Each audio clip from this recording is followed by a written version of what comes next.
ভারী বৃষ্টিপাতে বিপাকে পড়েছেন চট্টগ্রামবাসী। জলাবদ্ধতা সহ বিভিন্ন ভোগান্তি পোহাতে হচ্ছে তাদের। এই বিষয়ে বিস্তারিত জানাতে চট্টগ্রাম থেকে যুক্ত হচ্ছেন সহকর্মী এ.কে.এম. নাজিম। নাজিম, চট্টগ্রামে বৃষ্টির পরিস্থিতি এখন কেমন দেখছেন আপনি?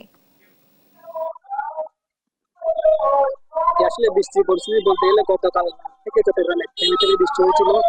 সেই ধারাবাহিকতায় আজ সকাল থেকে মূলত 10টা পর্যন্ত ভারী বৃষ্টির ফলে চট্টগ্রামের যে অঞ্চল রয়েছে সেগুলোতে জলাবদ্ধতার সৃষ্টি হয়। এতে করে চরম ভোগান্তিতে পরে পরীক্ষার্থী সহ অভিভাবকরা, কারণ যেহেতু আজ থেকে সারা দেশে কিন্তু চট্টগ্রাম এসএসসি পরীক্ষা শুরু হয়েছিল, সেতে করে সকালে ভারী বৃষ্টির কারণে পরীক্ষার্থীরা সহ তাদের অভিভাবকরা চরম ভোগান্তির মধ্যে পড়ছেন। পাশাপাশি তারা কয়েকদিন বেশি ভাড়া দিয়ে মূলত পরীক্ষা কেন্দ্রে গিয়েছেন।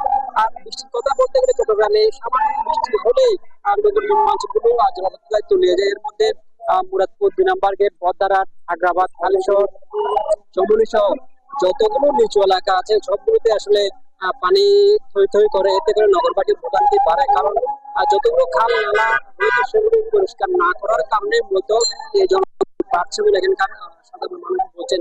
পাশাপাশি চট্টগ্রামে বৃষ্টি হলে আসলে পাহাড় ধসের ঘটনা সেটির একটি আতঙ্ক থাকে, কারণ এর আগে চট্টগ্রামে কয়েকবার পাহাড় ধসের ঘটনা ঘটেছিল। আজও সকালবেলা চট্টগ্রাম নগরীর বাজিত এলাকা চন্দননগরে একটি দেওয়াল ধস একজন নারী আহত হয়েছেন, তাকে হাসপাতালে চিকিৎসা দেওয়া হচ্ছে।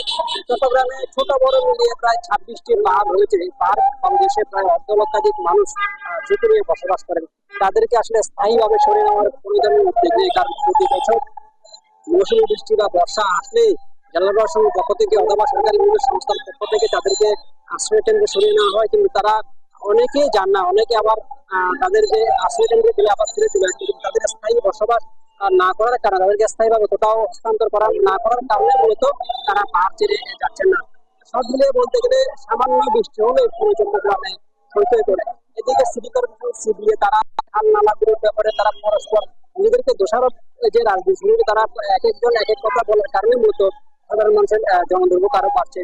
কিন্তু কিন্তু যে জলাবদ্ধতা প্রকল্পের যে একটি খাল খননের কাজ চলছে সেটি যদি শেষ হয় তাহলে হয়তো এই জলাবদ্ধতা থেকে মুক্তি পেতে পারে নগরবাসী।